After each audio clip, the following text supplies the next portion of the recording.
Good morning! Andito na naman po tayo sa ating kusina at meron naman po tayong bagong menu, ang quick and easy stir-fried tomato and talbos na kamote on boiled egg.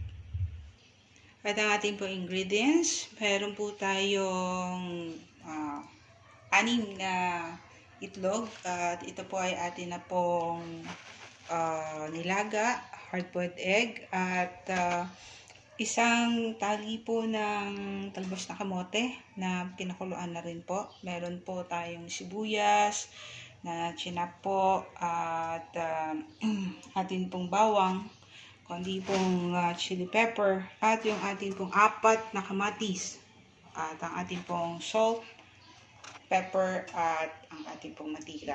Po ngayon po, umpisa na po natin. Maglagay po tayo ng konting mantika po sa pan at tayo po ay magigisa na habang ating pong titignan kung medyo mainit na po yung ating pan, lagay po natin itong ating pong sibuyas. Ayan. Tapos unahin po natin yung sibuyas at igisa po natin. At lagay po natin yung pong ating bawang. Ayan. At habang ating pong igisa ang onion and garlic. So, habang ito po ay medyo luto-luto na, lagyan na rin po natin itong kamatis. Ito po ay 4 na pirasong medium size at atin po itong lutuin po ng maigi. Siguro maybe mga 2 minutes.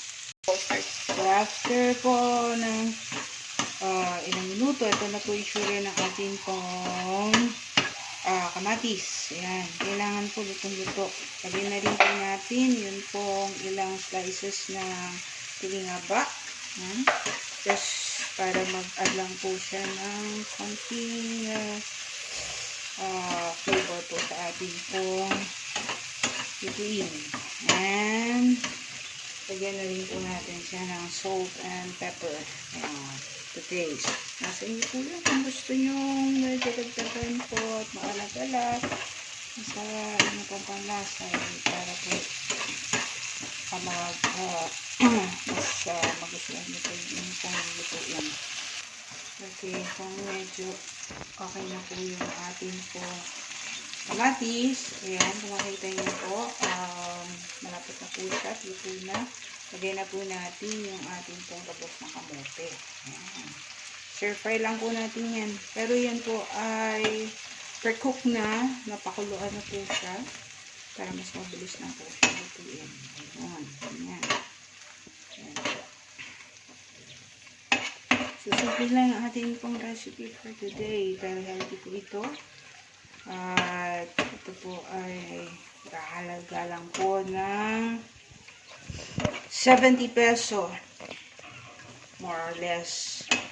Depende po sa mga pinili ninyo. At pwede na po kumain po dito ay 4 hanggang 5 tao. Ayan po, makita nyo, saglit lang po natin yan niluto. At ayan po ay taga-toppings na po natin din po sa ating pong hard-boiled egg. So, patayin na po natin yung fire at iset aside po muna natin. Okay po, ito na po yung ating pong boiled egg at hinatin na po natin sa half. I-garnish na lang natin po nitong ating pong stir-fry na tomato at talbos na kamote. Ayan. So, ilalagay lang po natin yan sa ipapaw. Ganyan. Ayan. Ganyan po.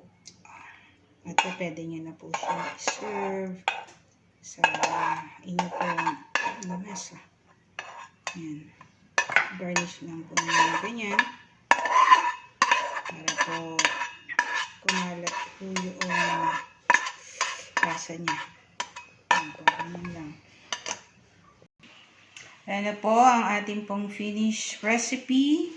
Ang ating pong stir-fry tomato at talbos ng kamote on top of boiled egg. At lagyan lang po natin ng onion leaves. Ayan. Pwede na pong kumain ng 4 to 5 person po dito. Ayan po, at healthy po siya. Happy eating!